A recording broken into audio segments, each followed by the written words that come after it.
Follow the buzzer.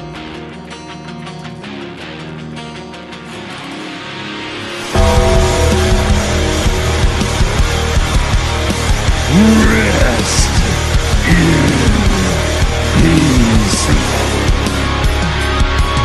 Woo!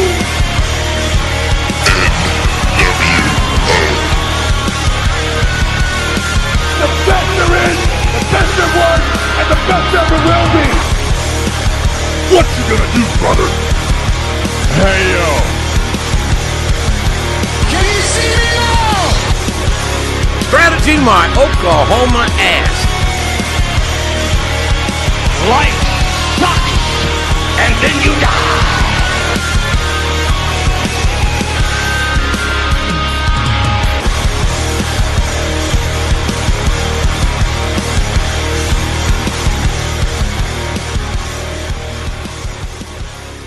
Welcome to another episode of the JM Report. I am your host, GoodOlJM, and this is episode 45, as I apparently goofed last week thinking that episode 44 was episode 45.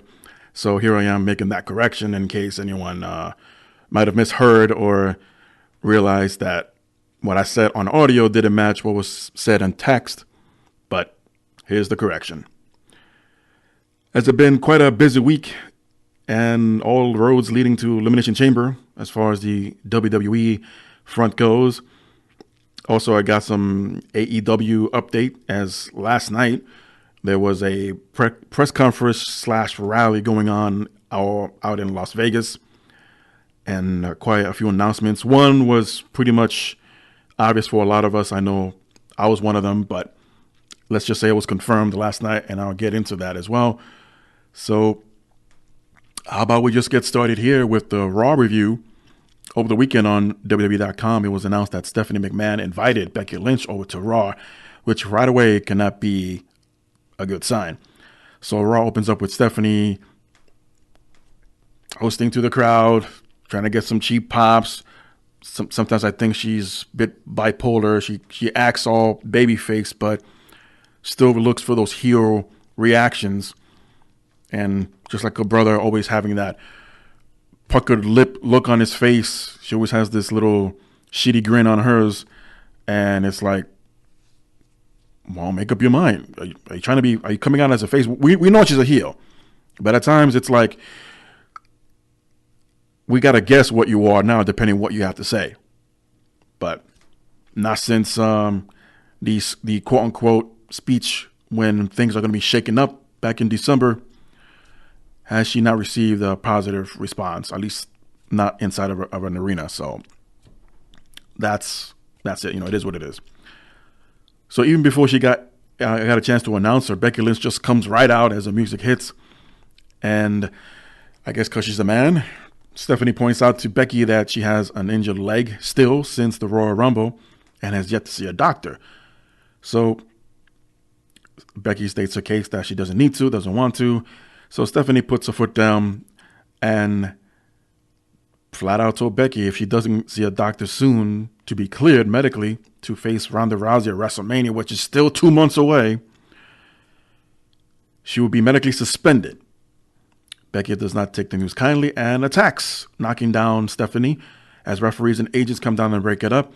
Meanwhile, Stephanie heads over to one of the corners of the ring. Becky again attacks Stephanie, and she beats her down, sitting on the ground in the corner. But Stephanie was able to kick Becky in her injured leg, because why not? She's a heel. And leaves the ring while Becky is still inside, all suspended. So, yeah, I mentioned last time, there's 2 months that they got to kill time with. Going with this worked injury, I guess, and keeping Becky off television of sorts, even though she won't be, because I'll explain that later on during a SmackDown review. But is it one of those injury bugs that are going around? I mean, it still is. The injury bug that is still hanging around. A couple of people are still out from serious injuries that required surgeries. And I don't know here. I'm still trying to figure out what the end game here is for Becky and Ronda leading to WrestleMania. So while I was contemplating that, we come back from commercial and we see Becky being escorted out of the arena by security personnel and WWE agents. She runs into Ronda Rousey, telling Becky that how unprofessional it was to attack Stephanie. Man, how much a year has changed between Ronda's debut, her feud with Stephanie for a while, until last year's WrestleMania, and now here we are, full circle. But Ronda goes to say to Becky that she just risked the main event for WrestleMania. Maybe Ronda needs to learn not to give away spoilers like this, but well, we were all hoping it was, but we were not confirmed. But I'm pretty sure it still will be. And tells Becky pretty much point blank to ice and Advil, bitch.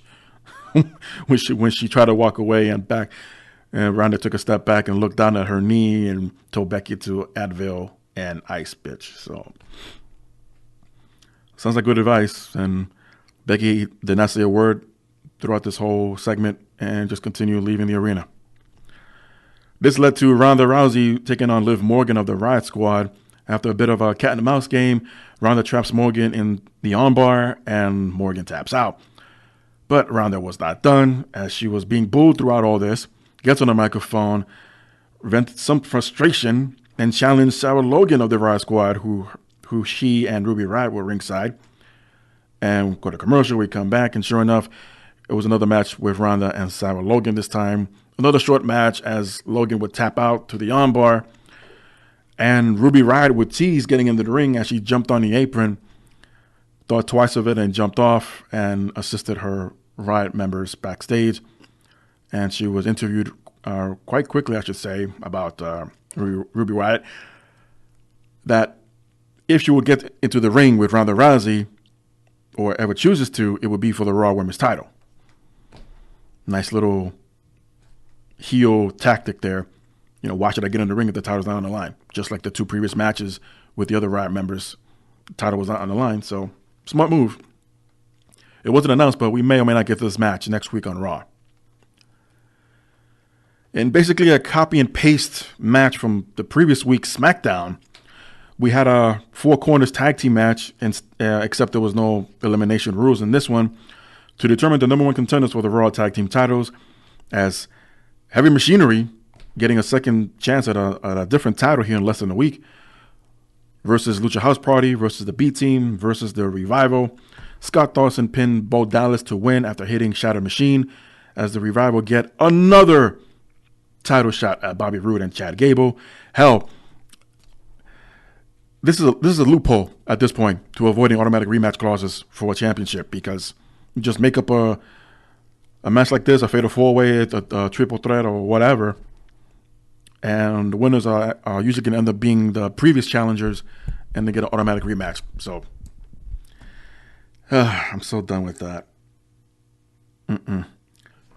We see the Major Brothers backstage in the locker room, and Kurt Hawkins is still very upset from losing last week in a tag team match with Zack Ryder, who pointed out how his name was even misspelled and that he felt just like a loser like Hawkins was.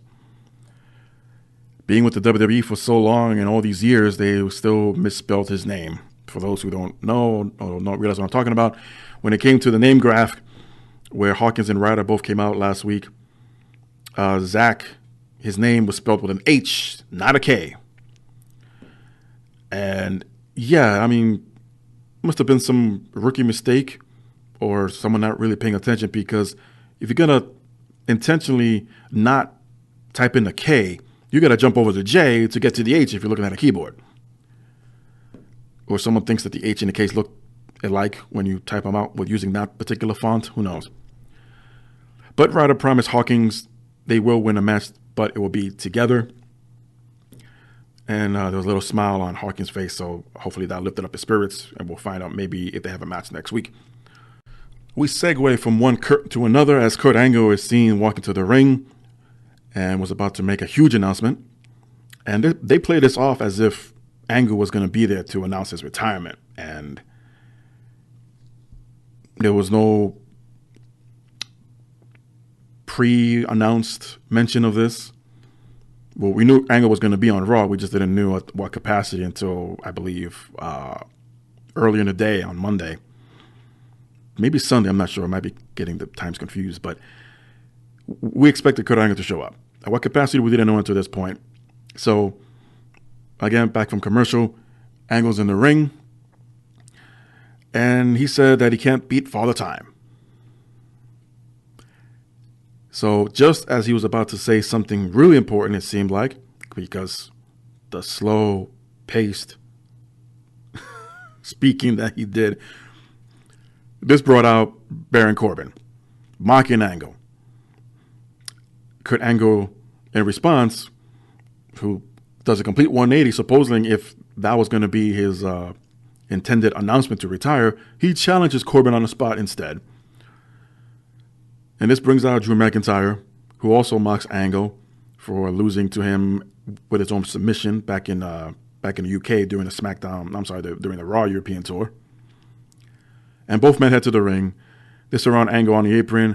This brings out Braun Strowman to even out the odds as the heels run off. And then we will learn later on that there will be a tag team match main event between all four men later on Raw. For the final Raw spot for the WWE Tag Team Women's Championship qualifying match, that is, Nikki Cross and Alicia Fox, that was an interesting pairing, taking on Sasha Banks and Bayley. The heels would jump the baby faces right as they're making their entrances, right on the staging area. They knocked out Sasha Banks, ramming her into the LED board there, and they beat down on Bayley for quite a while before referees came out to break it up. But the match was still expected to go on, except Bayley will continue 2 against 1 in a handicap match. Sasha Banks would eventually get to the ringside area onto the apron, but never tagged in. It's quite interesting. Usually when they do this, they avoid an already injured wrestler, or it's just maybe part of the storyline. Might be reading too much into it, but it was interesting that Sasha was never tagged in as Bayley rolled up Alicia and got the win and advanced to the Elimination Chamber to determine the new women's tag team champions. And they keep pushing this first ever. They're not the first ever. Maybe the first ever in 30 years, but they're not the first ever, or they're not going to be the first ever women's tag team champions. If they don't, by the time this match begins, or even the go-home shows for Raw and SmackDown next week, if there isn't a video package showing off the previous women's tag team, I mean, there weren't many, but they existed, but the previous tag team women's champions in the WWE/WWF, then without a doubt, they are the biggest hypocrites of all time, the WWE, and whomever are the ones that are making those decisions to intentionally avoid and insult the audience's intelligence. More than likely, it's coming from Kevin Dunn, because apparently you can't bring up the old stuff, but it's okay for yourself to grow older, go figure, and not appreciate what used to be there, even before there was a time the WWE existed without Kevin Dunn. But I digress. But can no one tell me otherwise that this could be the official, undisputed first ever women's tag team champions? And they're not. History says otherwise. And I always wondered why they never included that on their website when it comes to the history of championships. Sure, they got the European, they got the light heavyweight, they got the hardcore. They don't even have the light heavyweight title, which existed for a couple of years, but it existed. It's a damn shame. But moving right along. We see backstage an argument between Apollo Crews, Drake Maverick, and a very silent Rezar over Apollo Crews' support for Kurt Angle, but they will more likely face each other off next week on Raw. I believe that was confirmed and announced, Rezar versus Apollo Crews. And for the first time ever, now this is legit, this is for real, for the first time ever in nearly 20 years, not the first ever, but for the first time ever in 20 years, Double J returned to Raw for in-ring action to take on Elias. So Double J and the Road Dogg came out together singing With My Baby Tonight. As soon as that was finished, Elias comes out to cut a promo and try to do a little concert of himself, but the match finally gets underway. And Jeff Jarrett looked really good here. It's like he's never missed a beat. And I haven't seen him since his last match that I saw. I believe he was in the AAA promotion down in Mexico, and he lost a hairs match, and he went completely bald. Jarrett did. And, of course, his hair's grown out since then, but that was the last time I seen him. I don't know if he's had another match since then. I didn't look into it, but a little bit of history there going back to his last match that I saw him in. But anyway, I think Double J might have overdid it with the spray-on suntan, as his wrists and hands looked like they were leaking. I don't know if anyone else caught that, but it stood out like a sore thumb, and I just couldn't help not to watch it every time it was on camera.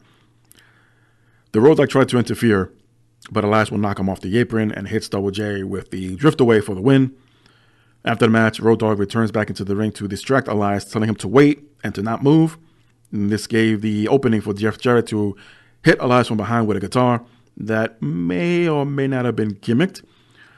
And both J&J, that is Jeff and James, celebrate. It's possible that there have been no reports of it, the guitar, whether it was gimmicked or not. But the way Elias sold it, you would think he ruptured a disc or two. But hopefully he's all right. We see Dana Brooke backstage trying to talk to Natalya, but didn't realize that Natalya was wearing those iBuds, I believe they're called, those little wireless earbuds from Apple. And they were so small that Natalya's hair was covering them.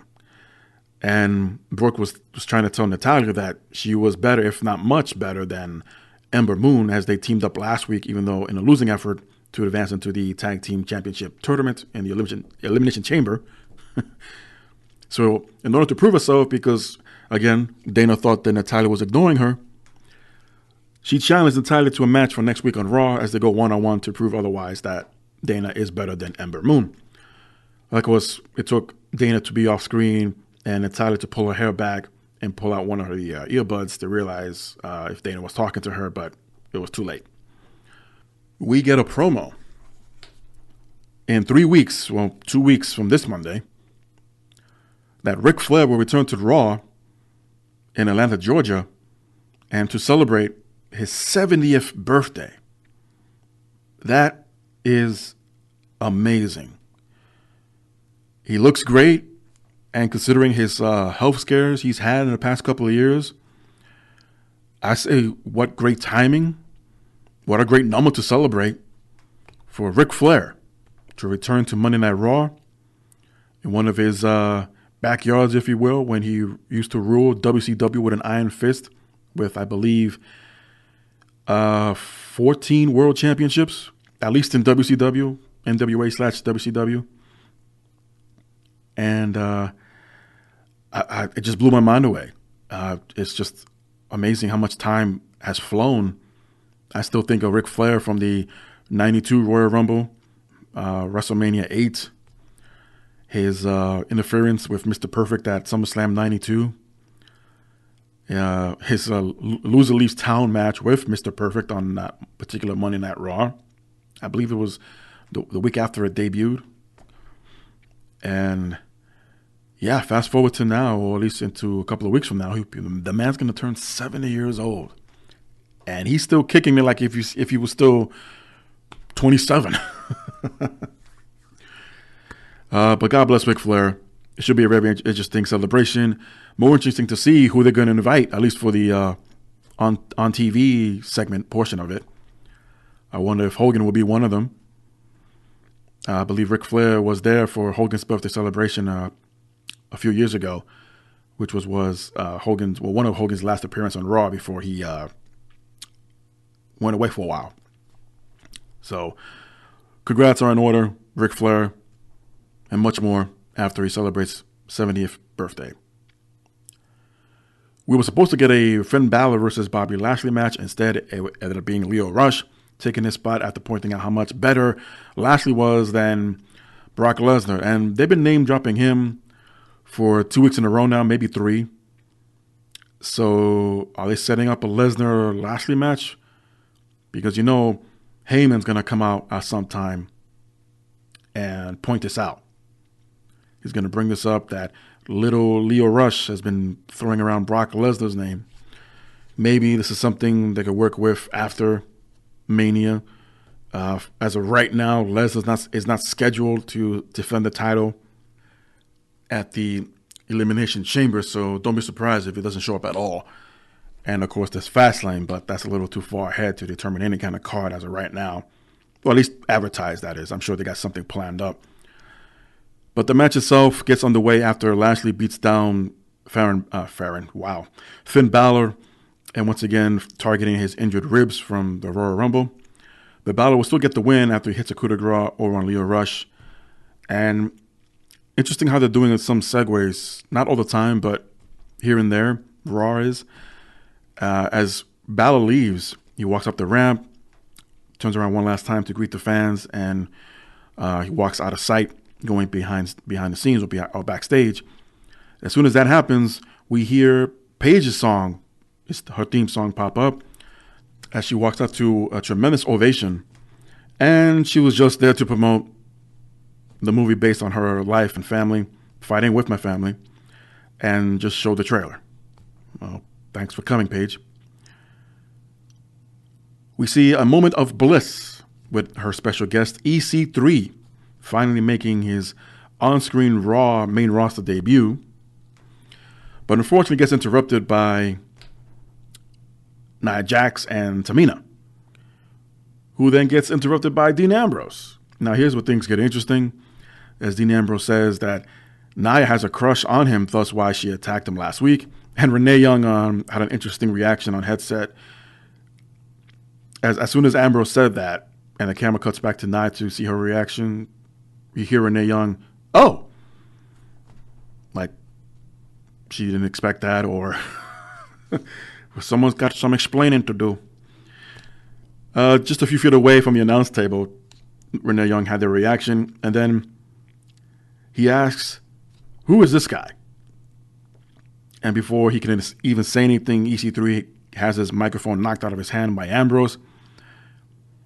Ambrose would ask, where's EC1, where's EC2? that was a good one. He asked, why is he a mute Chippendale dancer backstage when he should be in the ring? This prompted EC3 to slap Dean Ambrose in the face and just walks towards the ring. So we get a 2-for-2 here, as EC3 not only made his on-screen main roster debut, besides being backstage all the time, but we also got his in-ring Raw main roster debut as he took on Dean Ambrose in an impromptu match. And he defeated Dean Ambrose with a jackhammer cover. And it looks like Dean Ambrose may be doing a lot of jobbing on his way out, unfortunately, but we all know things could change. This is a lot of people have been comparing this to the CM Punk situation. It's nowhere near that. People still think it's a work. I seriously doubt it. I know I'm not the only one, but that's just that's the feeling I'm getting, that it's not. Ambrose more than likely wants to take a break. But we'll get to that later on. And as mentioned before, the main event was a tag team match with Kurt Angle and Braun Strowman taking on Drew McIntyre and Baron Corbin. The match would have been okay had it not been for the ridiculous finish to the match. And how often do we see this? The illegal man is in the ring, and he's attacking the opposite team, whether it's the legal man or not, or both, and his partner's on the outside of the ring. Referees would step in, usually, to push back the illegal man and give them a 5 count to leave, otherwise risk disqualification. Man, how they push this rule to its, I guess, to its fullest potential, or to its very limit, and the very definition of why there should not be an illegal man in the ring. So here's what happened. Angle was the legal man for his team, but is knocked out to the outside, making Strowman come in and attack both McIntyre and Corbin. As McIntyre is knocked out, and Corbin yells out, very out loud, I guess to make sure we all hear this, that if Strowman were to touch him, he would be DQ'd. And he's pointing this out to the referee as well to make sure, hey, if he does that, you better disqualify him. So the referee, he backs up this ruling and agrees with Corbin and starts to at least get the attention of Strowman to leave. But there's never a 5 count. Strowman just punches Corbin in the face, and the referee immediately calls for the bell, causing a DQ as the heels win the tag match. You probably can't hear it, but I'm tapping myself on my forehead. It's just, oh my goodness. After the match, the heels try to double choke slam Kurt Angle on the bottom portion of the steel stairs from the ringside that they brought into the ring. But Strowman will make the save, attacking each heel and individually choke slam both Corbin and McIntyre as Raw will go off the air, and the two faces hug it out in the ring, raise up their arms in token victory, and Raw goes off the air. So, I don't know. Somewhere in the middle with this show. Just a lot of, the Becky Lynch stuff was interesting. EC3 finally making his debut. The advanced story, I guess, with Lashley and Balor. The interesting build-up towards the Elimination Chamber match, specifically for the women's tag team titles. So, it's not that stories aren't advanced. They all were. But it's just one of those, couldn't you find a better way? Anyway, over on SmackDown, Charlotte Flair opens up the show, recapping what happened on Raw with Becky Lynch, and offers to face Ronda Rousey instead at WrestleMania, since Becky is not medically cleared. And I want to point out again, we have 2 months to WrestleMania. Even if Becky did not get medical clearance, she can still heal up until then. But they are going against the grain here, obviously. Anyway, Becky Lynch comes out, even though she's suspended, through the crowd, and heads to the ring, jumps over the security barrier, and local security, and by local security I mean the local talent from this particular town, Washington, the state of Washington that is, did absolutely nothing to stop her. They just parted ways like Moses parting the Red Sea, and Becky Lynch walked up the stairs and into the ring and confronted Charlotte. However, the referees and agents did come and try to back away Becky Lynch, and this brought out Big Papa Triple H and tells Becky Lynch to go home until you are medically cleared. You need to go home, as Charlotte eggs on Becky Lynch and Triple H, but Triple H turns to Flair and tells Charlotte that this is not your concern, there's nothing to do with you, to leave the ring immediately, and Charlotte does. In response, Becky tells that she does not trust Hunter about getting her medical clearance and what they would decide to do with her afterwards, they being Triple H and Stephanie. Triple H just continues to say, go home, Becky. Triple H walks away. Becky then asks how Stephanie was doing and if she was medically cleared. This brought Triple H to come back into the ring and cut a promo that really didn't make sense, but since Triple H is a heel on WWE programming and a babyface on NXT, go figure, he really went ham all over Becky and made it sound like as if Becky was trying to find a way out of not facing Ronda. And he pointed out that Becky was looking for a way out ever since Survivor Series, when she realized that she was the one going to face Ronda Rousey in a champion versus champion match at the time, which again makes no sense considering how things went down. And that Becky's afraid what the doctor might say, that if Becky was cleared, she can face Ronda, but she would still be afraid to go through with it. In response, Becky slaps Hunter. They go face to face or nose to nose, and leaves. Becky leaves through the crowd after a long face-off, and we don't see Becky on the show ever again. So it's gonna be a long 2 months, folks. A very long 2 months. I can only imagine what they're gonna end up doing. Since Becky's suspended, so she's not gonna have a match. Kayfabe. She's not gonna have a match on the Elimination Chamber show. Probably Charlotte Flair will bring up the fact that since she was the runner-up for the Royal Rumble women's match, that she should be the one to face Ronda Rousey for the Raw women's title. Well, there's still 2 weeks until Elimination Chamber, so we'll see what they do this time for the go-home shows on Raw and SmackDown. Rusev and Shinsuke Nakamura team up to take on Carl Ellison and Luke Gallows based on last week's attack on R-Truth after winning the U.S. title from Shinsuke and then once again retaining it against Rusev the very same night in back-to-back matches.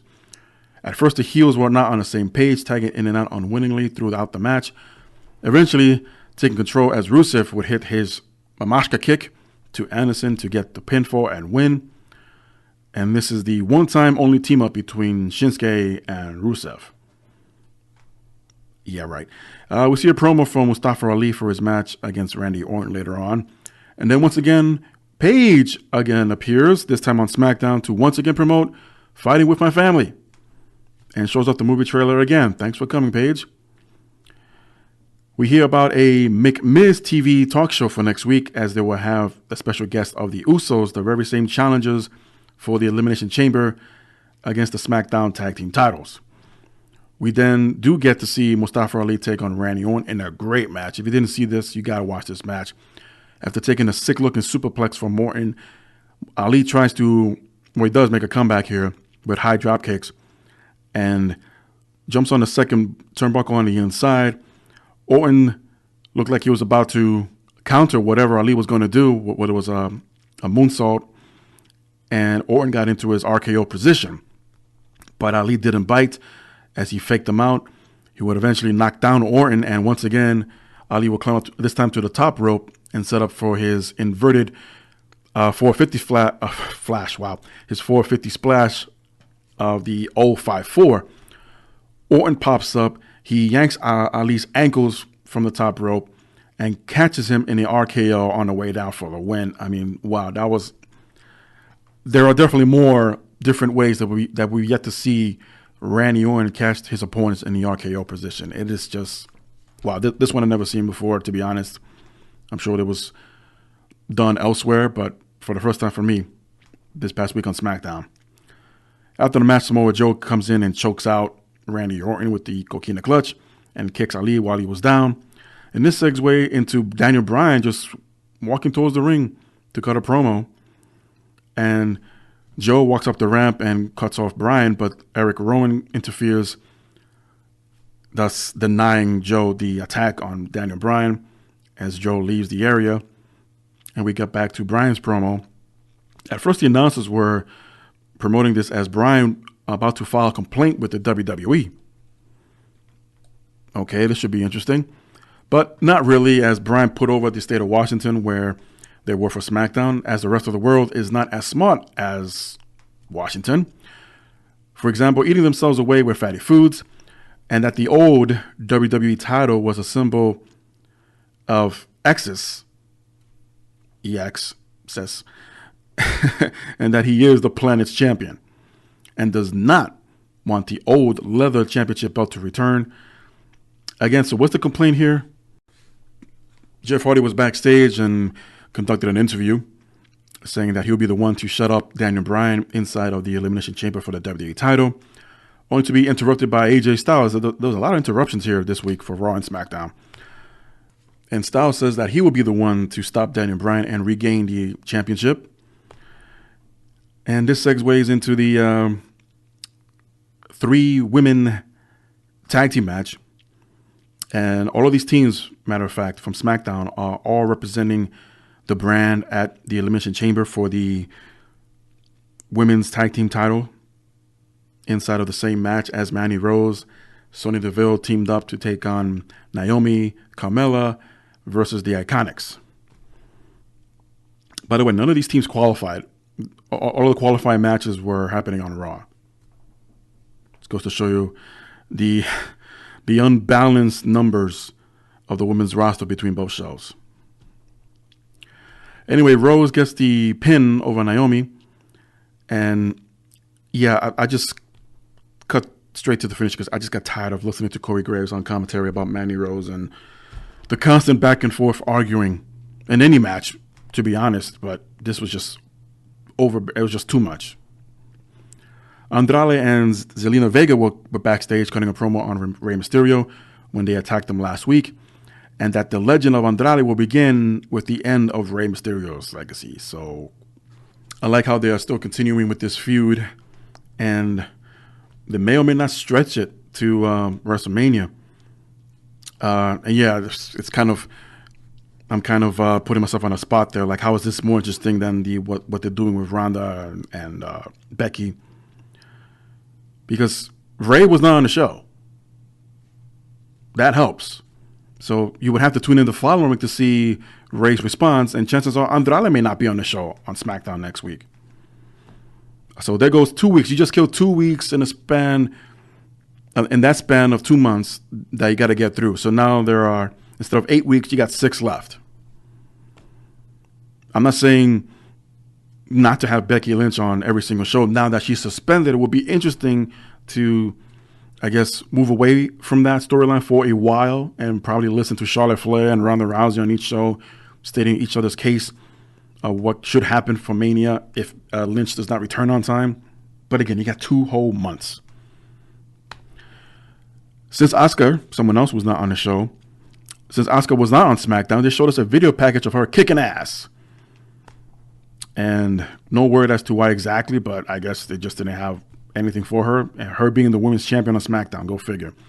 But in the main event, we do get a non-title match between Jeff Hardy and Daniel Bryan. Apparently, Bryan has become the new Pete Dunne of SmackDown, as they use words like manipulating and torquing and working the joints. I mean, that's what Pete Dunne is known for now. I mean, not that Bryan never was, but he moved away from that particular wrestling style. And Bryan didn't work the fingers like Pete Dunne did, but he did work the arm, the shoulders, the legs, then the knee of Jeff Hardy. And Hardy would make a comeback using a twist of fate, which more looked like a Stone Cold Stunner, and hit the Swanton Bomb, only for Rollins to pull Hardy out of the ring while attempting a pinfall on Daniel Bryan. This called for the DQ from the referee, but out comes once again Samoa Joe and chokes out Daniel Bryan. Randy Orton returns and goes after Joe, and they go at it toe-to-toe, fist-to-fist. Mustafa Ali, who's now sporting a black eye from his match earlier on from Randy Orton, jumps off the top ropes and takes down both Orton and Joe. Rowan catches Ali as he tries to do a suicide dive through the ropes, and face palm slams him, not a choke slam, but a palm face slam on Ali, but not through the announce table, as the table did not break. I am the table. As AJ Styles finally comes down to the ring, taking his time, he takes out Randy Orton, he takes out Samoa Joe, hitting a phenomenal forearm onto Jeff Hardy, and he's left standing alone in the ring. AJ Styles is, as Daniel Bryan and Rowan were already up the rampway as SmackDown went off the air. I think this particular Elimination Chamber match for the WWE title is proven to be very interesting indeed. And there's a lot of potential here. There's a lot of great mixing and matching of styles here. Of course, all eyes on Samoa Joe, as much as I would love to see the guy win it all. But, you know,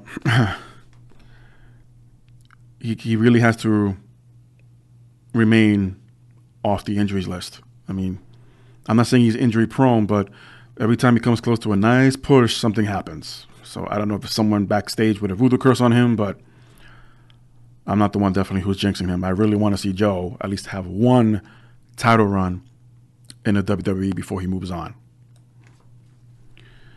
So that was Raw and SmackDown. Next week will be the go-home shows to the Elimination Chamber. Interesting to note, and I'll point this out again later on in the stories I got to share here. A lot of faces did not appear on Raw and or SmackDown, and I think that's probably the only way you can go to fill in so much time. And I think that's what somebody realized, and medically suspend Becky Lynch, kayfabe, and keep her off television. But we'll see, because her jumping back into the spotlight, so to speak, from one show into another, the same week she's suspended, the very next day, she reappears, and, you know, I guess she was told something she didn't want to hear, and we might get some clarity from that, from Becky Lynch apparently, or some point eventually. But time will tell. But that's the other thing. There's time. And how to fill in the gaps, you just remove them from the equation for now. Maybe let a week or two go by and say, oh, yeah, whatever happened to this? I mean, if nobody misses sanity, then, people eventually will forget. Not in a good way. It just really sucks. Like, well, they're not using them. Which I'll get to in as well. But before I move on, I do want to mention a very sad news here. As former NWA and former two-time WWF Junior Heavyweight Champion, Les Thornton passed away at the age of 84.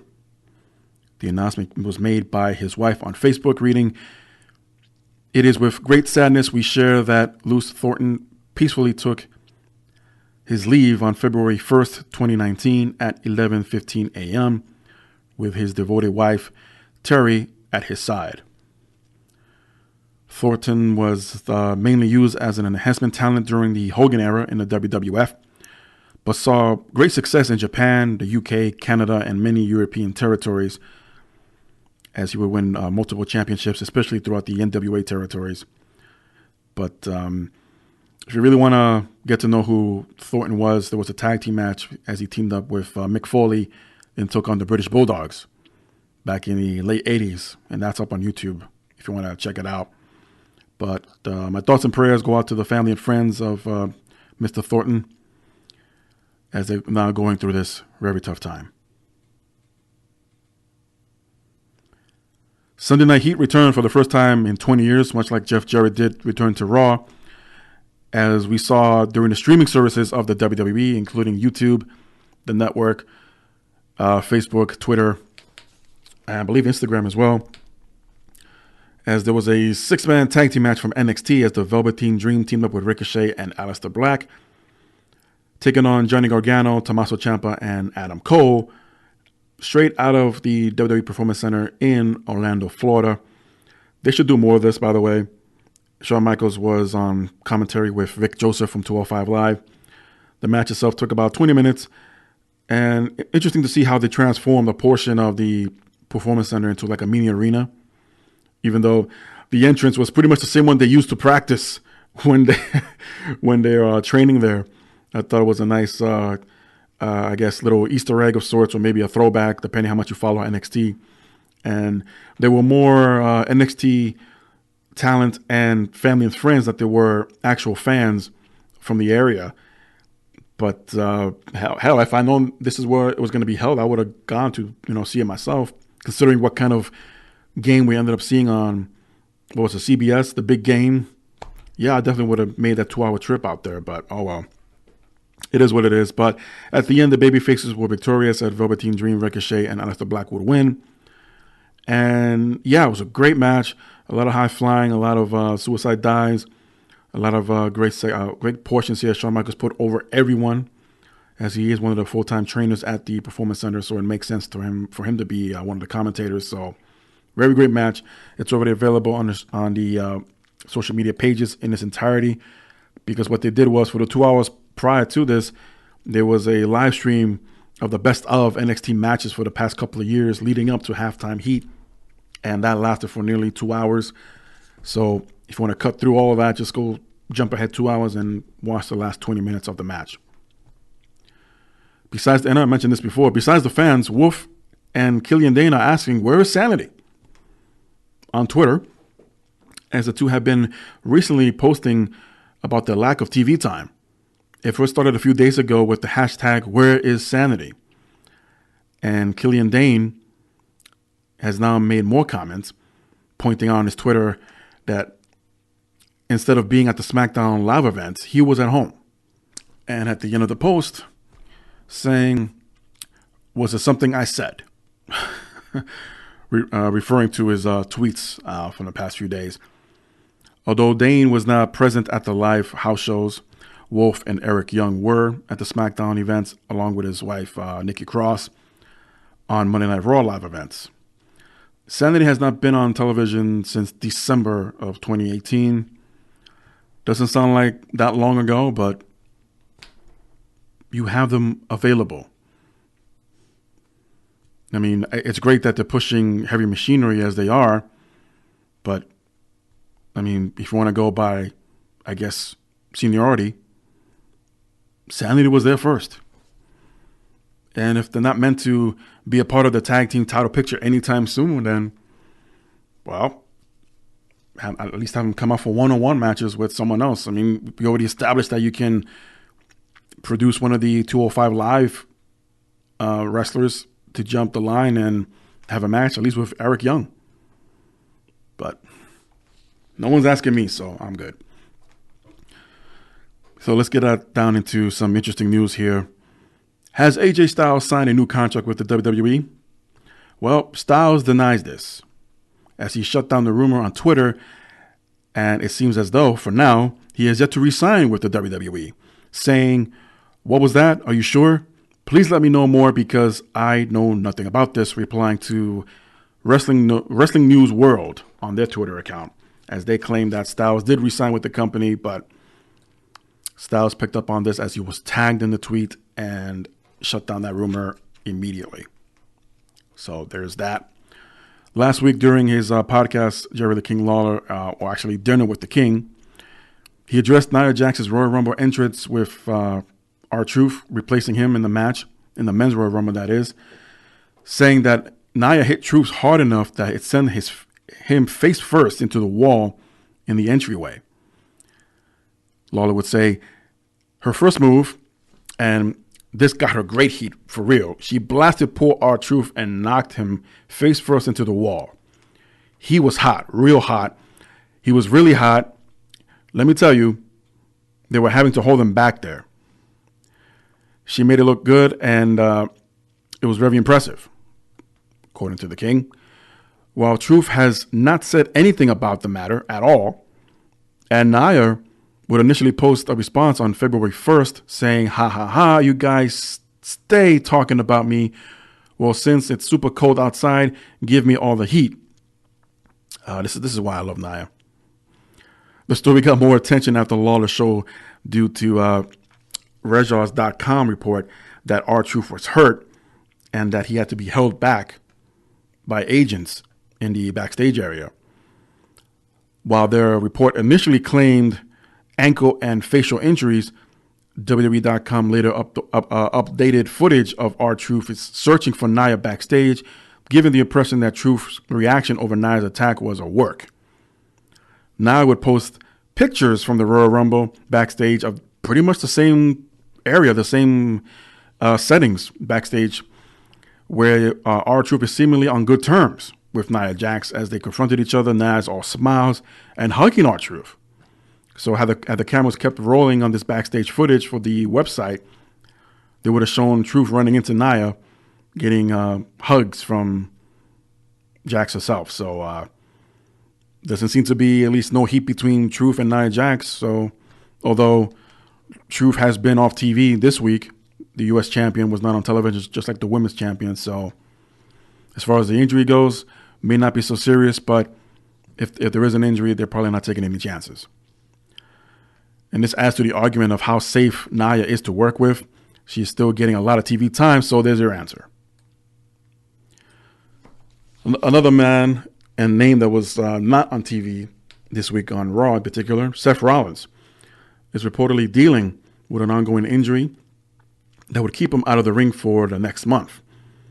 This according to the report by Post Wrestling, as Rollins is said to be dealing with an injury that predates his angle with Brock Lesnar from Raw last week. It was noted that Rollins was held off WWE live events this past weekend and was not seen on Raw this week. Additionally, it was said that Rollins would only be used in a non-contact capacity for the next month, which would regulate him to promos only while he recovers.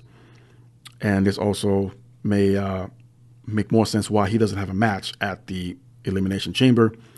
Adding to this was Dave Meltzer saying that Seth Rollins is having issues with his bad back. It's not WrestleMania threatening, but they are going to let him rest up, as Meltzer has the impression that the WWE plans may have been to have Drew McIntyre and Baron Corbin to take on Seth Rollins and Braun Strowman instead at Fastlane, And he speculates that this is why Angle was implied into the match this week. Meltzer's brief report on Styles was that he has a hernia and it is unknown of his status of SmackDown this week, although Styles did appear at the very end of the show, got a few licks in, including a phenomenal form, so it may not be that serious, but he didn't have a match, is what the point Meltzer was trying to say. And again, it's interesting to see, having this much time left between now and Mania, that Rollins seems to be more legit hurt than Becky Lynch with her kayfabe injury. They're keeping him off TV like they did. So they got to do something to kill the time.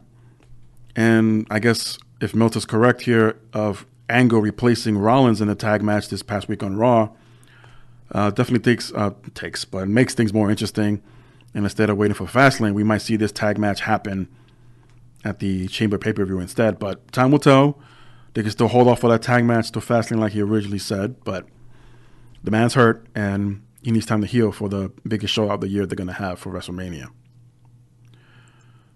The former Justin Gabriel, now known as PJ Black, has signed with ROH, as Black initially announced signing with the promotion, noting he would make his start as a contracted talent on March 16th. He originally signed on for a handful of dates with Ring of Honor in 2018, including working the Survival of the Fittest event and the company's TV tapings in Philadelphia. PJ would release a statement saying, "I chose ROH over the other companies because the hybrid style that fans seem to enjoy most these days, I started. In Africa, we didn't have a specific style. At a young age, I traveled to the UK to learn the British style and combined that with lucha and some strong style, creating my own hybrid style, which is what everyone these days seems to follow. I'm here to bring back honor, grace, style, athleticism, sportsmanship, and entertainment to Ring of Honor. Sometimes I'm a bit fast for mass appeal, but I'm a team player as long as everyone follows my lead. I'm the change this company and this business needs and wants." So good to know that PJ Black is still working, and he's a great talent. Maybe could have been considered for at least one run if they did another Cruiserweight Classic, but I think he just might be a few pounds over. But yeah, man, he's a great talent, and how he described it here with all these combinations of different styles, that's what made him unique. How he wasn't more displayed on television on WWE's side, or if that's up to anyone, but the problem there is that they're more entertaining. More, that is, not that they really are, but WWE pushes the envelope to be more entertaining than sports, that is. And I don't know what to say of that, of not having more establishing Justin Gabriel's ability on WWE TV, but good for him.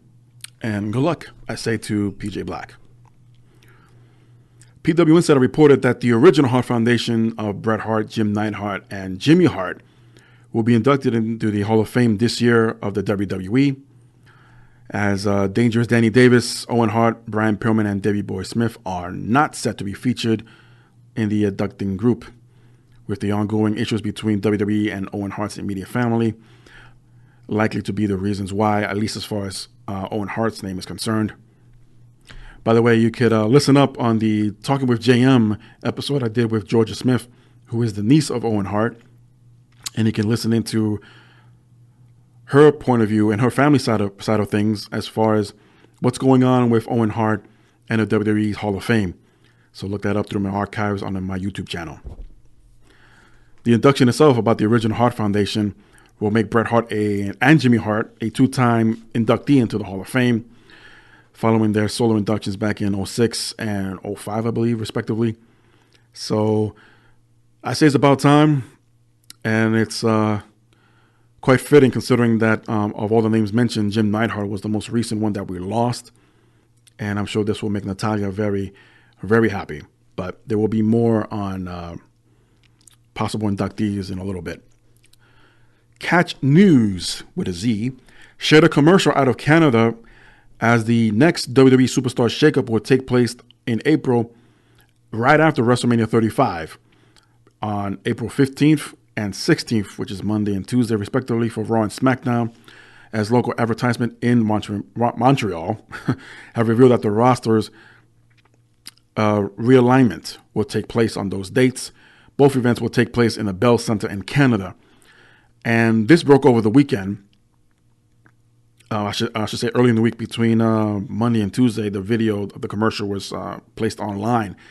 And just late yesterday, WWE.com and all of their social media accounts confirmed this, that there will be a superstar shakeup on April 15th and 16th, the dates after WrestleMania. So keep an eye on who wins what titles and the particular matches, if there's any specific stipulations, to see where they'll go. And should make things interesting, as they always should be when it comes to these draft lotteries. Not a shakeup, they're lotteries, they're drafts. Heavy Machinery have become the latest WWE superstars to have their last names cut off, as they're now simply known as Tucker and Otis. The changes were already made on WWE.com, and I'm waiting for the Hardy Boys just to be known as Matt and Jeff, or just Bray, or just Daniel, or just Samoa, or just AJ. You see where I'm going with this? I mean, it just reminds me of that little segment in the movie of La Bamba, and how his brother Richie Valens was upset that his name was cut in half, but at least he kept a last name, just that it was split in half by the producer. And eventually everyone come to know who Richie Valens was, as it did become a household name for a long time. I really don't know. I have other thoughts, but I'd rather keep them to myself for now, or ideas, I should say, as to why this is such a thing, by cutting off last names, or middle names too, if you're Andrade Singh Almas. But I'll say that for some other time. The Undertaker, if many of you did not notice, has recently updated his profiles on Twitter and Instagram, and both do not show the letters WWE. Now he instead has a contact and booking and business inquiries, rather than the mention of his current company. I would not worry about Taker jumping anywhere. He has been around for a very long time, and not that he cannot contribute to others such as AEW, but I do not think Taker is in it for the money. I really don't. I think he's been well taken care of. He's not a big spender. He doesn't have that huge lifestyle like other big names have, like a Cena or Hogan. I think it's more about loyalty here. But hey, I could be wrong, as he had a chance to jump to WCW for bigger money, but he didn't. He stayed, according to a story from Kevin Nash and Eric Bischoff in separate shoot interviews, that was an idea and that they reached out to him. And I'm sure he's just showing signs of slowing down in his career. And as he has not done in the ring, apparently. But more on that in a minute. But Taker, yeah, I mean, for a very long time, he's had a 30-year career. I mean, what more can he ask of the man? We all were getting used to him appearing only once at WrestleMania, but then came that deal, the multi-year deal with that, Parts Unknown country, and he was on high demand, so he made a few appearances out there.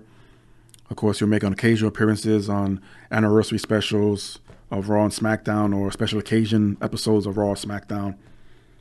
So he's never really gone, for sure, an entire year and just disappeared just as fast after he makes his appearance. So I stand by my words here that he's just slowing down his career. That's all. He's not hanging it up just yet. GameSpot is reporting that Fox has revealed that SmackDown will indeed continue to air live when it moves over to Fox, and that more WWE-based content could be coming to other Fox networks. However, according to TVLine.com, SmackDown could also be moving to Fridays as opposed to staying on its current Tuesday slot, as we now have a better idea as to what's going to happen with SmackDown when it changes networks. So the idea is still moving forward. Still not sure if it's going to be a 2-hour show or the rumored 3-hour show, which they should not do. Otherwise, 205 Live will be completely canceled. Or maybe not. I mean, it won't air on Fox, obviously, but it can still air on the WWE Network. But you're asking for fans to stay for another hour. That's going to be 4 hours. If SmackDown goes for 3, I doubt it, but stay tuned. And man, it seems like you cannot go a week without hearing rumbles about someone in the WWE and not re-signing their contracts. As Fightful, once again, had reported that for a while there was no intent to leave, but the Usos have not re-signed with the company yet. PW Insider was able to confirm that the tag team will become free agents in April. However, both sides are currently talking about a new deal. PW Insider has brought updates to 2 other key superstars that are rumors swirling around them, that being AJ Styles and Dolph Ziggler. Now, I mentioned Styles earlier, that he's denied this. As far as AJ Styles goes, that the 2 sides are still in contract negotiations with the WWE. Is said to be made a strong play to keep the former champion employed. As far as Ziggler's quote-unquote relationship with the company, it is set to continue. And this segues into my next story. Speaking of AEW. Matter of fact, let me just jump into what took place last night during a rally/press conference over at, actually it was right outside the MGM Grand in Las Vegas, where is the site of AEW's next event, Double or Nothing. As I'm trying to open up my windows here. They gave a more clear roster, and the list has grown quite significant since their last prep rally. And we have Kenny Omega making it official. No surprise there, really, as his contract expired last week at the end of the month of January and is now with AEW. Of course, Chris Jericho, the Young Bucks, Cody, Adam Page, Pac, Chucky T, Beretta, Sonny Kiss, Kazarian, Christopher Daniels, Scorpio Sky, Pentagon Jr., Phoenix, Britt Baker, Ajagan, who was announced last night, Brandy Rhodes, of course, Joey Janela, MJF, Jimmy Havoc, Penelope Cruz, #Strong Hearts, Yoka Sakazaki, I'm pretty sure I butchered that name and apologize, Kylie Ray, just to name a few. They're currently on the AEW roster. And also, they had a deal made with AAA as their cruiserweight champion, Sammy Guevara. Did I pronounce his name? Apologies. Is scheduled to have a match at Double or Nothing. And they're teasing a rematch of sorts between Kenny Omega and Chris Jericho, as after Omega was announced that he joined AEW, Chris Jericho jumped on the stage, had a face-off, and eventually brawled it out with Kenny Omega as they were being broken up by other staff members and Cody Rhodes and the Bucks. So far, so good. I was standing by my guns that it's going to take time for AEW to establish.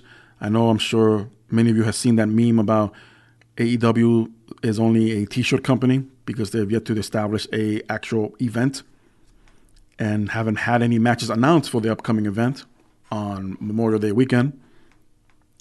But this takes time, hence the rally last night in Vegas. And it's February now, so between now and May, you got a good 3 months plus to plan upcoming matches. I'm not sure if they announced any matches for Double or Nothing, as I tuned in a little bit late for the live streaming, but I was able to catch that brawling between Omega and Jericho. But regardless, it's moving forward. And I still say, give them a chance. There were a lot of supporters that all of a sudden backed off and said, well, they've done nothing but sell t-shirts. You clearly are impatient. So hang in there. Keep buying those t-shirts and support them. I've yet to get mine, but I'm in support of AEW. Mainly because, and I want to clear the airway, mainly because this does give something of a different perspective on the world of pro wrestling.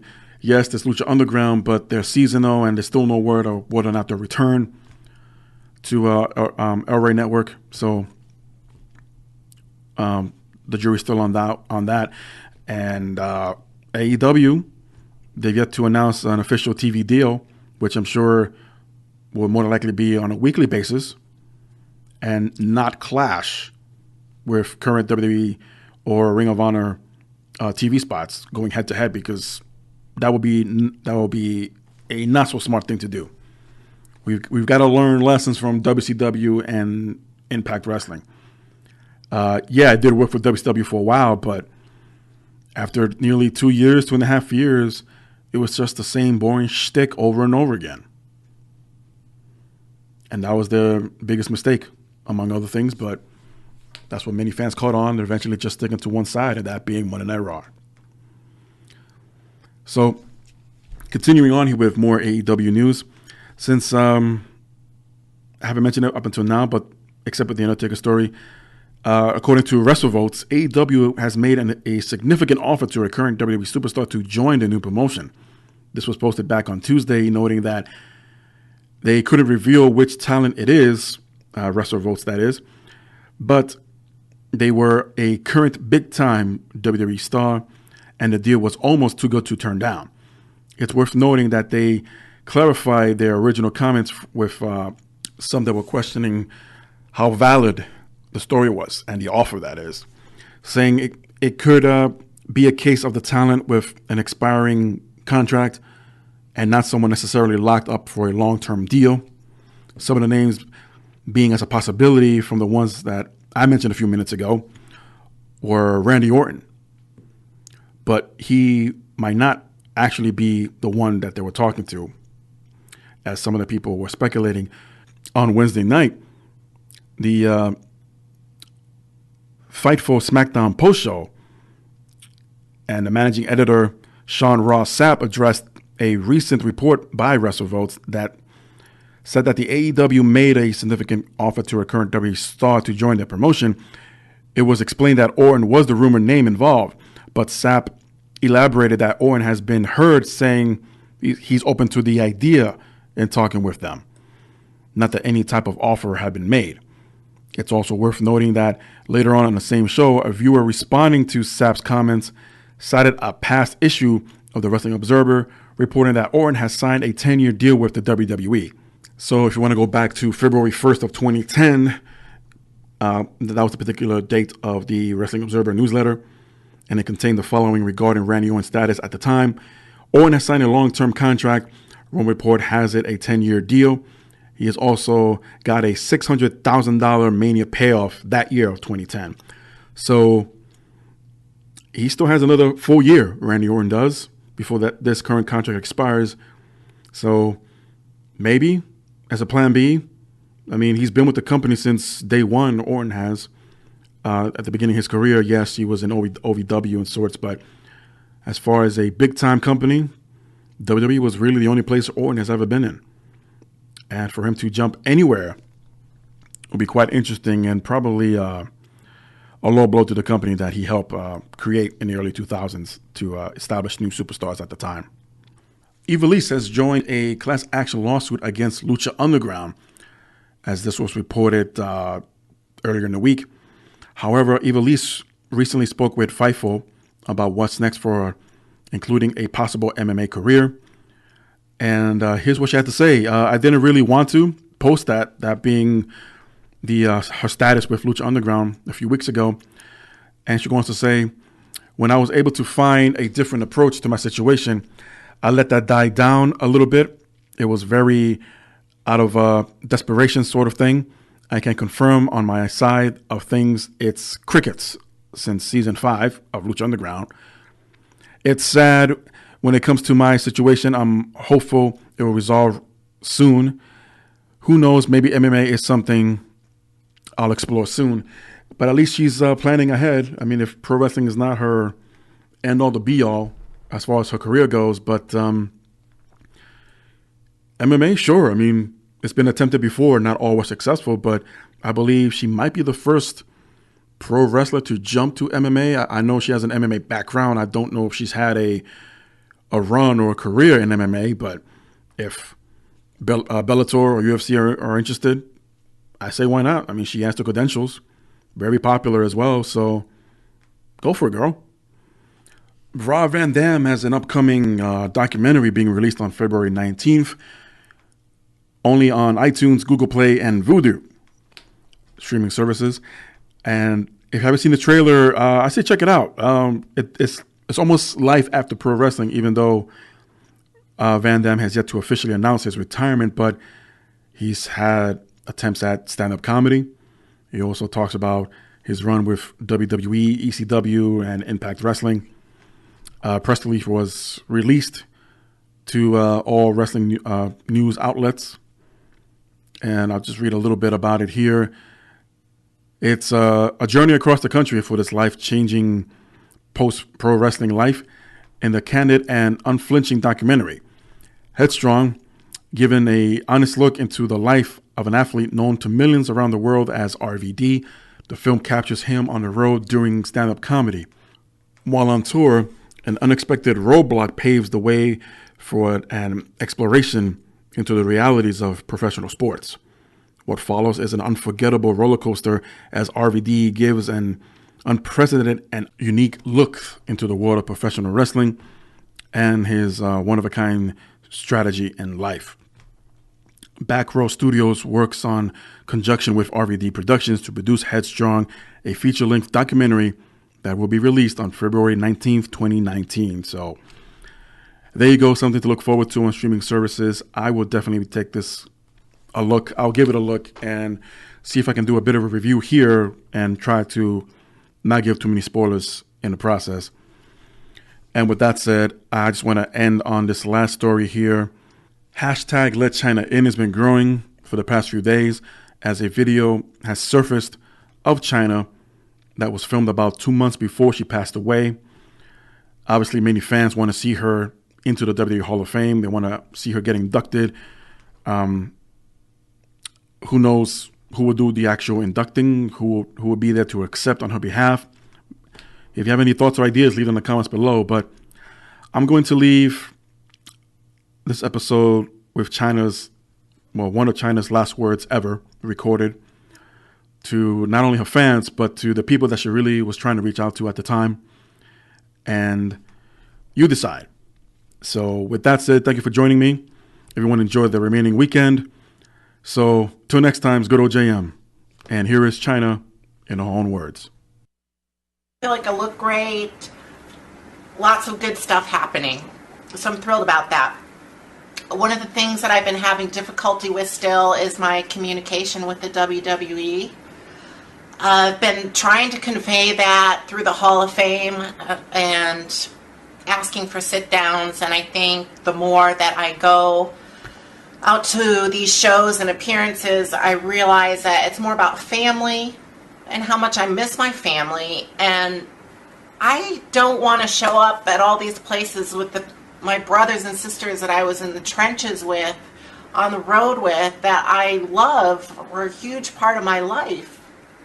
To see them now and feel awkward because of the repercussions of the battle with the WWE is just something that I would love to resolve, and I haven't been able to do that on television and radio and Howard Stern's and TMZ's, and I'd like to just be able to do this privately where I can atone and say I'm sorry for the things that I've done, and I do. I feel bad about having said certain things under duress and pain and things that I haven't resolved privately, and that's all I want to do.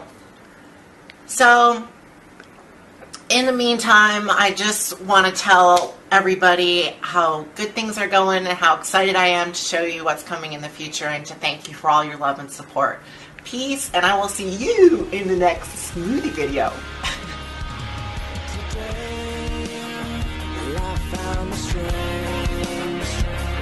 Open my eyes, leave it all behind.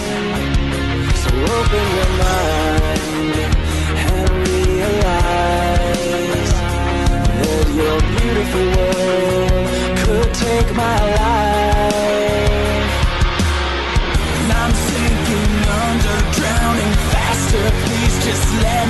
breathe.